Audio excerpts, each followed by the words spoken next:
We just talked about time travel next month, but it's been a while, so let's give this a closer look. What does physics say about time travel? Is MIT really building a time machine to find dark matter?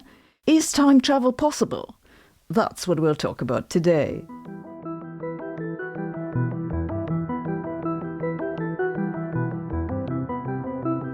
If time travel is possible, where are all the time travelers? Maybe the 21st century is just too boring, or maybe they're very secretive. The explanation that I personally prefer is that you need a receiver station for time travel, so you can't travel back to any time before the first receiver was built. And we haven't built one. At least I haven't heard of it. It's not that Einstein, yes, that guy again, said that time travel is impossible. Indeed, his theories show that it's possible. I don't mean to say that we travel through time at 1 second per second. That may be right, but it was last funny around the time of baryogenesis, so I can't really make a joke about it, can I? Can I? Proper time travel means that our internal time doesn't pass like that of the rest of the universe. It means we could go 100 years into the future or 1,000 years into the past while only aging a second, preferably without being torn into pieces in that process. Time travel into the future is a rather uncontroversial consequence of Einstein's theory about space and time. That's because his theory implies that acceleration slows down the passage of time. This acceleration could come about by a strong rocket booster or by hovering near a black hole. Either way, it'd have the same effect. Time would slow down for you while you're accelerated. But the rest of the universe would continue with business as usual. This isn't a hypothetical effect. It's actually been measured, though in practice the time travel amounts to some nanoseconds at best. Better than nothing, you might say, but there are two problems with this time travel into the future. First, to get a noticeable slowdown, you'd have to accelerate so much you'd end up flat as a pancake. It'd without doubt be interesting, but not for very long. Also, you can't go back. If you use acceleration, time travel is a one-way street. Once you're in the future, you have to stay there. Aren't there any better ways to travel in time? Yes, there are, at least theoretically. But to see how those work, we first have to talk a little more about Einstein's theory of special relativity and then general relativity. According to Einstein, space and time belong together to one common entity called space-time. In this space-time, time is a dimension, just like the 3 dimensions of space. But time still remains different from space. As you have undoubtedly noticed, you can very well turn around in space, but you can't turn around in time. We can see the reason for this by drawing a simplified sketch of space-time with only 1 dimension of space and 1 dimension of time. It's called a space-time diagram. If you just sit still, then in this diagram you're at the same place at all times, so that's just a vertical line. If you move at a constant velocity, that's a straight line at some angle. By convention, a 45-degree angle is the speed of light. The line that an observer makes in this diagram is called a world line. If you want to turn around and go back in time, your world line needs to make a U-turn, and that means that it needs to exceed the speed of light somewhere. As I explained in an earlier episode on faster-than-light travel, this would take an infinite amount of energy. We can't do that because it'd screw up the Green Deal and make many people very angry. But any argument involving something being infinite is somewhat fishy because the infinity could mean it's just a mathematical artifact. And it's not like Einstein's relativity says it's forbidden. It allows both faster-than-light travel and time travel. We just don't know how to do it, though physicists have come up with a few ideas. To see how these ideas work, we now have to talk a bit about general relativity. That's Einstein's theory for gravity. It says that space and time are not just combined to a 4-dimensional space-time, but that they're also curved. So special relativity is special because space-time is flat. In general relativity, space-time is, in general, curved. And this curvature can be really wild. It can even change the connectivity of space-time.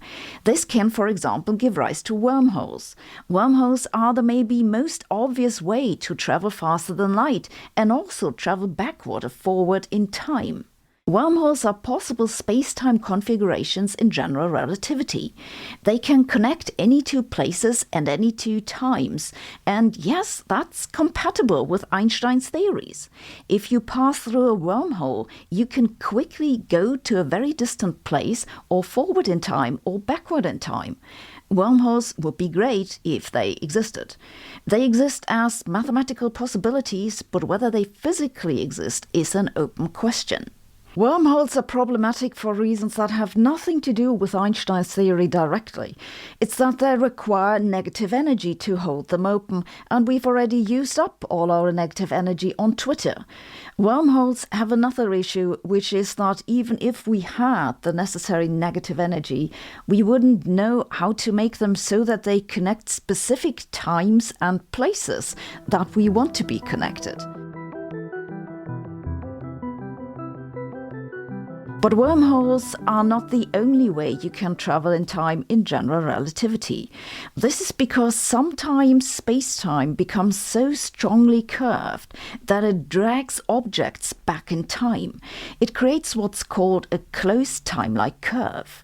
This is a path in space-time which closes in on itself, but so that an object which moves on the path always moves slower than the speed of light. Normally, this isn't possible.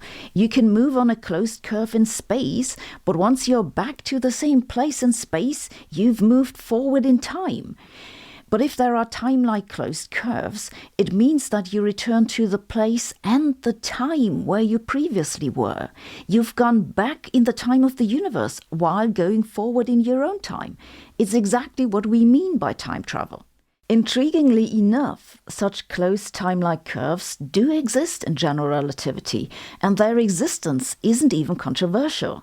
Physicists have known about them since the 1930s, but mostly they've dismissed them. They think that loops in time are just mathematical curiosities.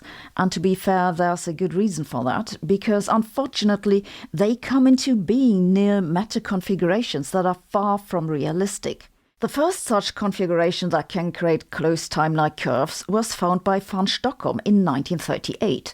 It requires an infinitely long rigid cylinder of rotating dust. Another solution from 1991 is known as God space and requires a pair of infinitely long and infinitely thin strings that move past each other. A paper in 2017 showed that these strings don't need to be infinitely long. You can use rings, but the energy density on the rings will still be infinite. Don't worry if you didn't understand all this in detail. It doesn't matter all that much. The point is that these aren't configurations that we know how to create in reality. But there is one case that we actually know exists, like we know it exists for real. That's a rotating black hole. We know that black holes exist, and we know that they almost all rotate. Firstly, because it's highly unlikely that matter will undergo gravitational collapse without having any angular momentum. And secondly, we can tell from the stuff that they spit out. But rotating black holes are mathematically extremely weird. They have not one horizon but two. And between these horizons, you can travel into the past on one of those time-like loops. You could even get out of this region again, at least theoretically. But this is where things get complicated, because it's not clear where you would go if you could get out. Could be another universe, or could be our own universe, but the time travel into the past doesn't work outside the horizon, so you just come out in the future. Or maybe you can indeed travel into the past with those things. Just exactly what happens in those rotating black holes is a big mystery. And I don't just say this because I like the word mystery, though I do. It really is a mystery. The question of what's going on with rotating black holes has stumped physicists for almost a century. This is just my personal experience, but I think at the moment, most physicists just assume that if this kind of thing can happen in rotating black holes, it means something's wrong with the maths, and it doesn't actually happen in reality.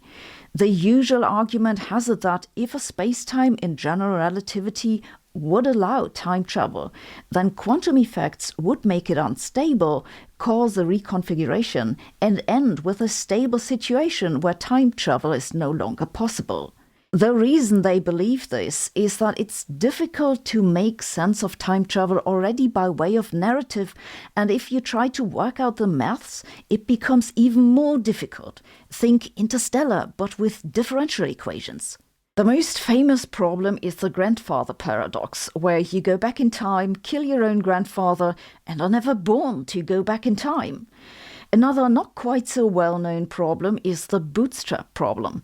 Suppose you have a time machine. One day you open it and you find in it a proof of the Riemann hypothesis. You publish it and become world famous. Then you send the proof back in time to your younger self. Where did the proof come from?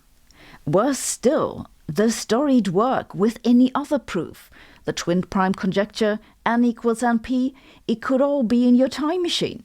It seems that the content of your time machine doesn't follow from what happened in the past.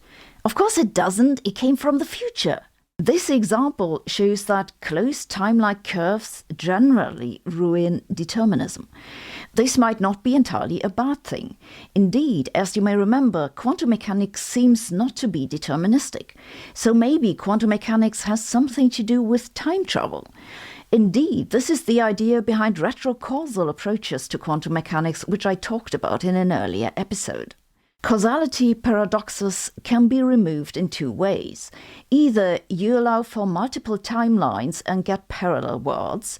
The problem with this is that we don't have any parallel worlds in Einstein's theories, so we have no idea how that should work. Or you just postulate that you can't change the past.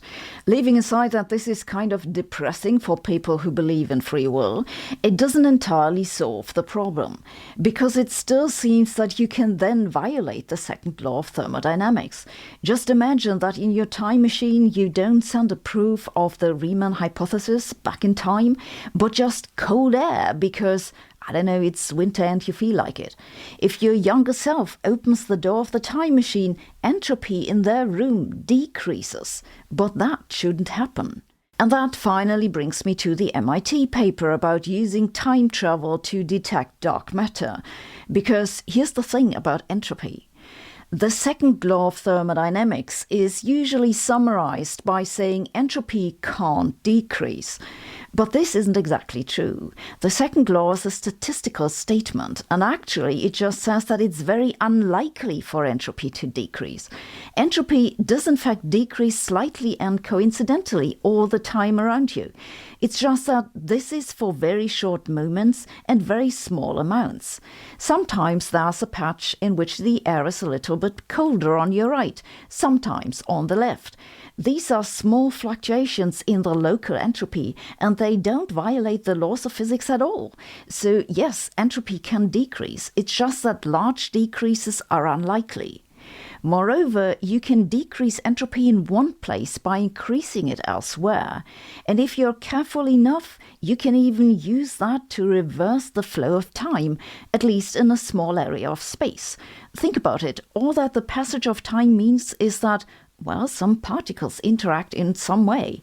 If you can reverse the motion of those particles exactly, that'll turn around time in the system. This is possible in principle. It's just that usually it's so complicated that it's for all practical purposes impossible.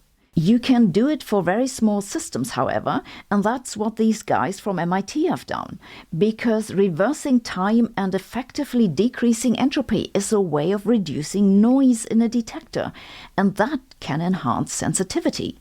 So let's look at the paper and figure out what it says about time travel and dark matter. Here is the paper. Time reversal-based quantum metrology with many body-entangled states. Would you be surprised to hear that it doesn't say anything about time travel? And the word dark matter appears exactly once at the very end of the paper, which I read to you in full. The protocol can be used directly to search for transient changes in the fundamental constants induced by dark matter. Of course, most types of dark matter don't lead to changes in the fundamental constants. So no time travel, no dark matter. That was a bit of a disappointment, MIT. Okay, but here's the thing. It's true that all those problems about causality paradoxes can be avoided if you look at systems that are small enough. This is because in small systems you can plausibly prevent entropy increase, and causality is not meaningful anyway. Single particles just perform interactions in some order. They don't know anything about cause and effect. This makes me personally think that while time travel might be impossible for macroscopic objects, we shouldn't entirely exclude the possibility that it's possible on a microscopic scale. Maybe you and I will never be able to step into a time machine, but maybe we can one day send a few bits of information into the past. That'd be huge already. That said, while I don't think time travel is strictly speaking impossible, I'll admit that for all we currently know, it appears to be very implausible. As much as I'd like it to work, physics makes it really hard. Thanks for listening. We'll be back next week.